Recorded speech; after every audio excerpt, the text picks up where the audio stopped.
परमेश्वर आपसे मिल लेंगे as you come. जैसे आप आएंगे। So sometimes when we come to the house, कई बार जब आप कलीसिया आए, God speak to us. परमेश्वर हमसे कैसे बात करता है? वचन के द्वारा हमसे Or बात करता है। sometimes we come to God. कई बार जब हम परमेश्वर के पास आते हैं, हम आराधना कर रहे होते हैं, उस समय हम आशीष होते हैं। कई बार जब हम कलीसिया आते हैं, हम प्रार्थना कर रहे होते हैं, तो परमेश्वर में प्रार्थना कर रहे होते हैं। आप देखिए किस तरीके से परमेश्वर हमसे आगे मिल जाता है।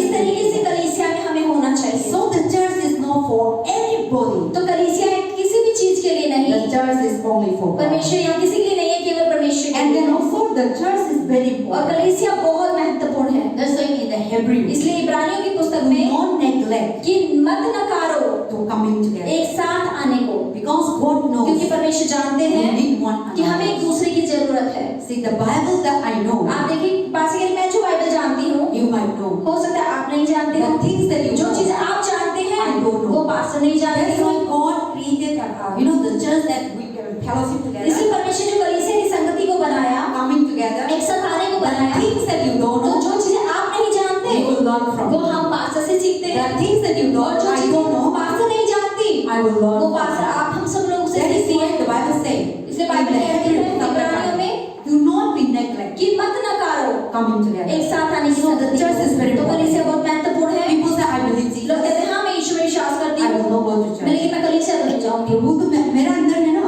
मैं चर्च नहीं जाएंगे, लेकिन ऐसा प्रभु ऐसा चर्च बनाया था हम बढ़ने के लिए। आप ऐसे प्रभु मेरा अंदर है तो आप चर्च नहीं जाता, संगति नहीं करता, फेलोशिप नहीं करता, प्रभु को वचन को नहीं सुनता, तो आप लोग नहीं करेंगे, क्योंकि आपको नॉलेज इंफॉर्मेशन नहीं देता।